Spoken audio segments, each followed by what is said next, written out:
नमस्कार दोस्तों, जय हिंद। स्वागत है आपका अपने investment channel invest like pro पर। आज हम डिस्कस करेंगे टाटा मोटर्स के Q1 FY26 के earning, business updates, demerger news, EV performance, strategic initiative और टेक्निकल और फंडामेंटल एनालिसिस। सारी बातें आसान और इम्पैक्टफुल भाषा में। और याद रहे, यह वीडियो सिर्फ जानकारी और शिक्षा के लिए है, कोई बाय या सेल रिकमेंडेशन नहीं देता। निवेश से पहले खुद रिसर्च करें या अपने फाइनेंशियल एडवाइजर से सलाह लें।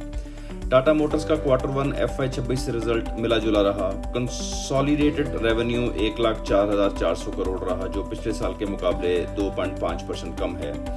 प्रॉफिटेबिलिटी पर दबाव रहा। EBITDA मार्जिन 9.2%, जो कि पिछले साल 14% थे, यानी 480 बेसिस पॉइंट की गिरावट।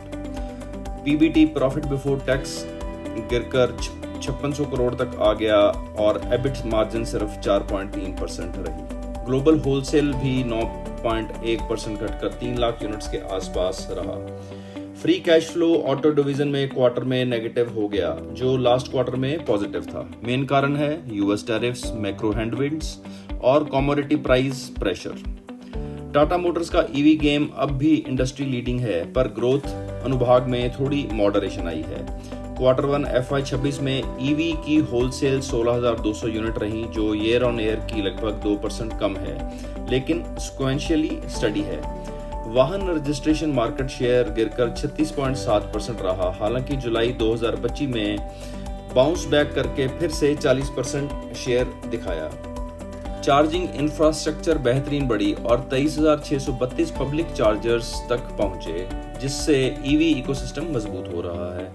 क्वार्टर के दौरान बिजनेस की कुछ बड़ी हाइलाइट्स। ट्रक रेंज में air condition cabins roll out हुए, जिसमें कंफर्ट और प्रोडक्टिविटी बढ़ी। पैसेंजर सेगमेंट में हैरियर ईवी का लॉन्च हुआ। SUV के प्रीमियम गेम को नई डायरेक्शन दे रहा है। रेंज रोवर स्पोर्ट ब्लैक जैसे लग्जरी लॉन्चेस ने JLR की प्रीमियम अपील और मजबूत किया है। एस प्रो इंडिया का सबसे सस्ता 4 व्हीलर मिनी ट्रक SME और लॉजिस्टिक सेक्टर के लिए डिसरप्टिव साबित हो रहा है। ईवीज में life time battery warranty, Curvv EV, Nexon EV trust और कॉन्फिडेंस बढ़ा रही है। मूडीज ने JLR की रेटिंग Ba1 पॉजिटिव तक अपग्रेड कर दी। कंपनी की क्रेडिट वर्थीनेस और इन्वेस्टर कॉन्फिडेंस के लिए प्लस पॉइंट है। Big strategic news, Tata Motors की बहुप्रशिक्षित डीमर्जर प्रोसेस अब फाइनल हियरिंग फेज में है।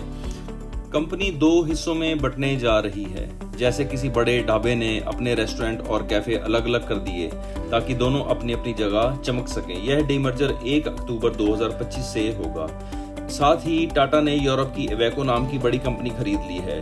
अब टाटा के पास और भी ज्यादा देशों में बिजनेस को स्प्रेड करने का रीजन मिल गया है। जैसे किराना दुकानदार ने अपनी ब्रांच USA, इंग्लैंड में खोल ली हो, जैसे कि हल्दीराम है।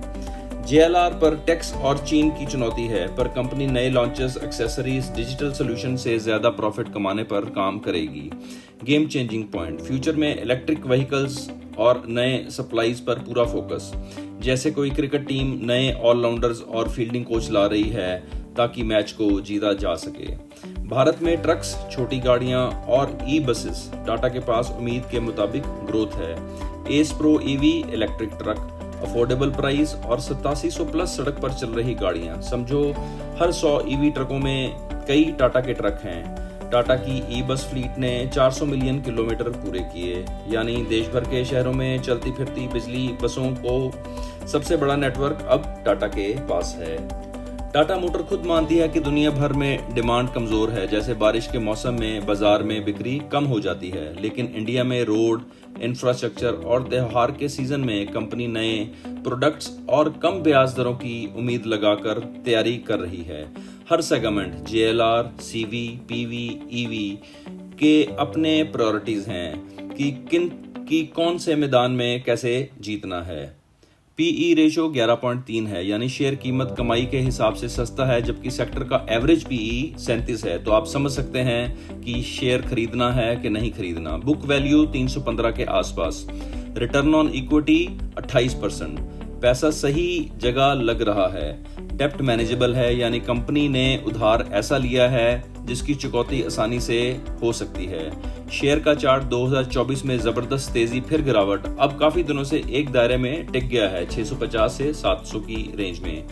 दीर्घकालिक इन्वेस्टर जिनको लॉन्ग टर्म इन्वेस्टर बोलते हैं उनके लिए शेयर बेस पर है और शॉर्ट टर्म ट्रेडर्स को अगले तगड़े मूव का इंतजार है। जैसे किसी फुटबॉल मैच में टीम डिफेंस पर है तभी अचानक से आक्रमण कर सकती है। सारे आंकड़े और खबर टाटा मोटर को एक मजबूत लेकिन आज के हालात में दबाव झेलती कंपनी के तौर पर दिखाते हैं। फ्यूचर, ईवी, लग्जरी और इंडिया केंद्रित स्ट्रेटजी में है। पर याद रहे, किसी भी निवेश से पहले अपना रिसर्च करना जरूरी है और फाइनेंशियल एडवाइजर की सलाह लेना भी बहुत जरूरी है। वीडियो पसंद आया हो तो सब्सक्राइब और शेयर जरूर करें। कमेंट में बताएं टाटा मोटर एक मौका है या धोखा, आपके हिसाब से क्या है। शुक्रिया।